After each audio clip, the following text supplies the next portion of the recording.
I'm going to keep going here with Kandinsky, and I've been talking about yellow and blue. And where are we going? We're going to over here, like so. Again, I'll put up the first one, which is sorry, this way, in case you haven't. Yeah, so the invitation is to go back 2 videos ago where I give the sort of the main take on how to read Kandinsky concerning the spiritual in art.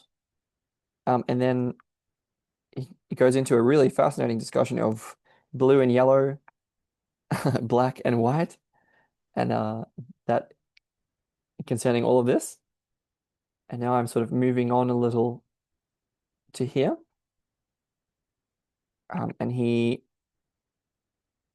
wants to talk about um, green and red.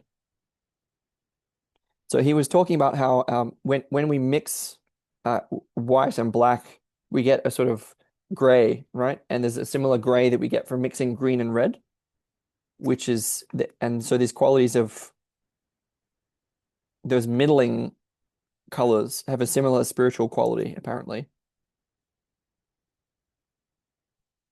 Okay, now he says the unbounded warmth of red has not the irresponsible appeal of yellow, but rings inwardly with a determined and powerful intensity.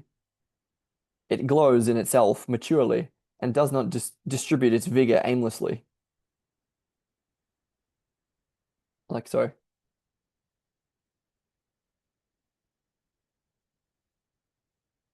So again, he's sort of talking about how, for him, yellow, check this out.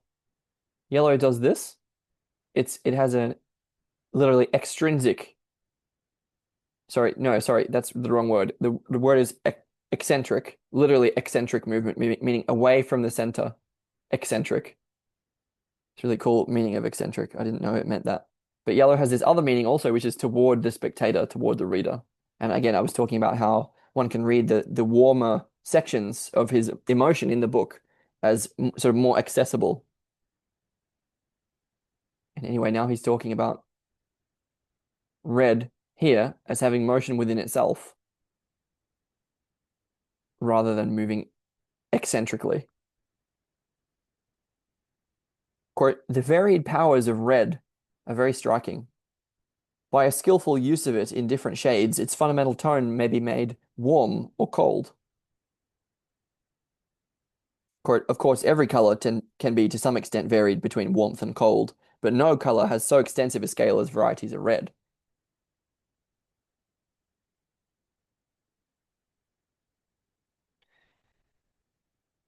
Light warm red has a certain similarity to medium yellow.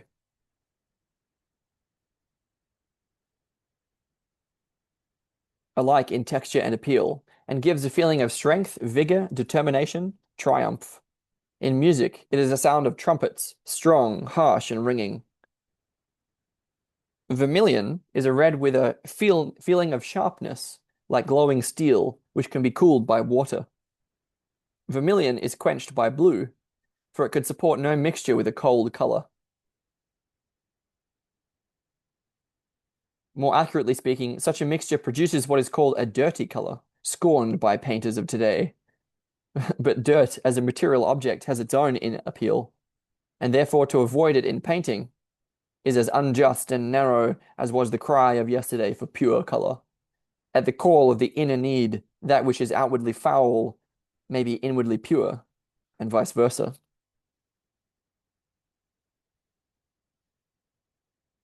Check this out.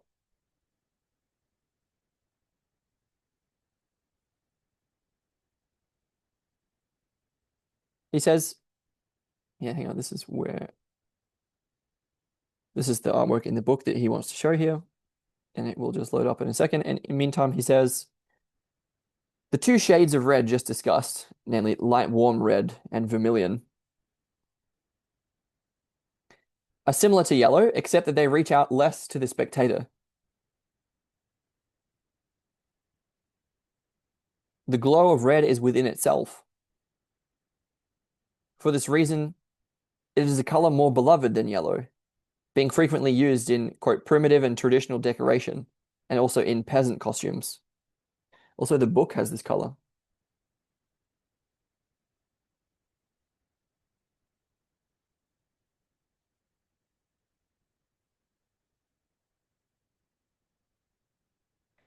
It says the reason for this is because in the open air, the harmony of red and green is very beautiful. Taken by itself, this red is material, and like yellow, has no very deep appeal. Only when combined with something nobler does it acquire this deep appeal. It's dangerous to seek to deepen red by an admixture of black, for black quenches the glow, or at least reduces it considerably. This guy's, yeah, pretty far out anyway. Quote, but there remains brown, unemotional, disinclined for movement.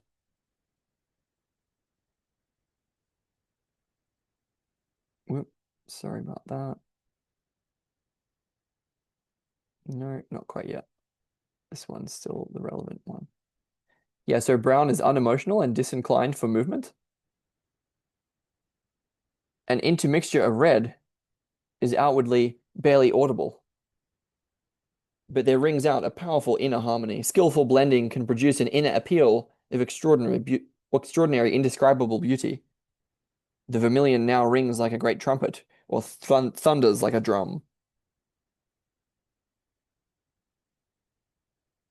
Quote, cooler red, which is madder, meaning more mad,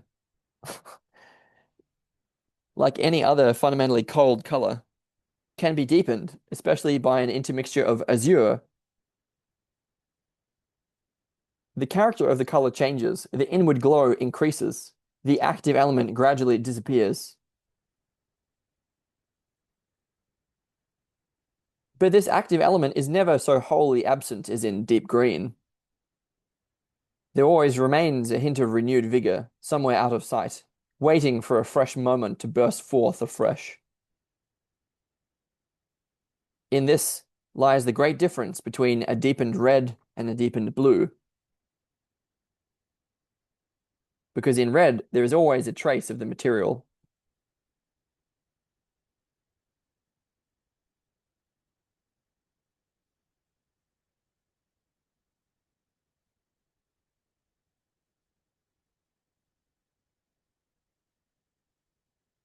A parallel in music are the sad middle notes of a cello. A cold, light red contains a very distinct bodily or material element, but it is always pure, like the fresh beauty of the face of a young girl. Gosh, the singing notes of a violin express this exactly in music. Okay,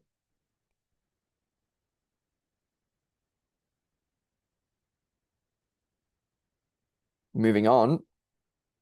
He says that warm red, intensified by a suitable yellow, is orange.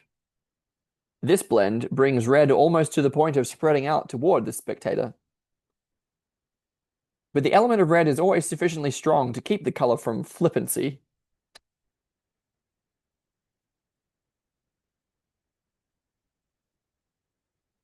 Orange is like a man convinced of his own powers. Its note is that of the angelus, or of an old violin.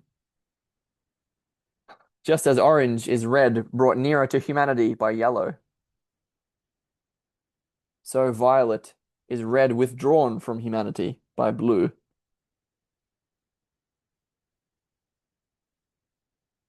But the red in violet must be cold, for the spiritual need does not allow of a mixture of warm red with cold blue.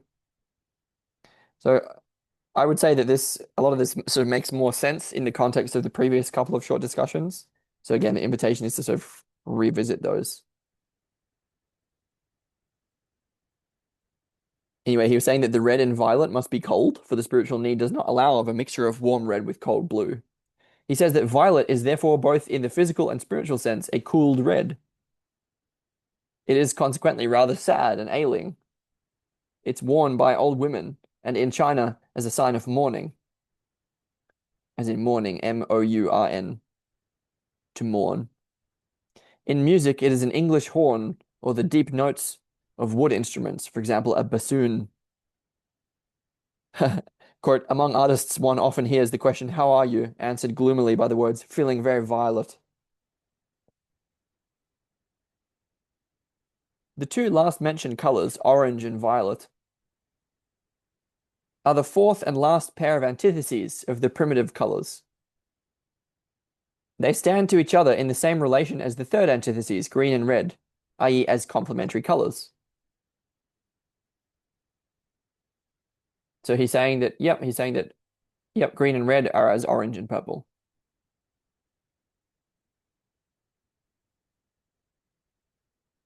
As in a great circle, a serpent biting its own tail, the Ouroboros, the symbol of eternity, of something without end, the six colors appear that make up the three main antitheses.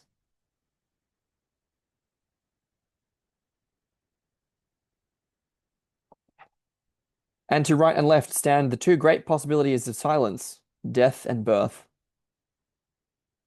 Death and birth.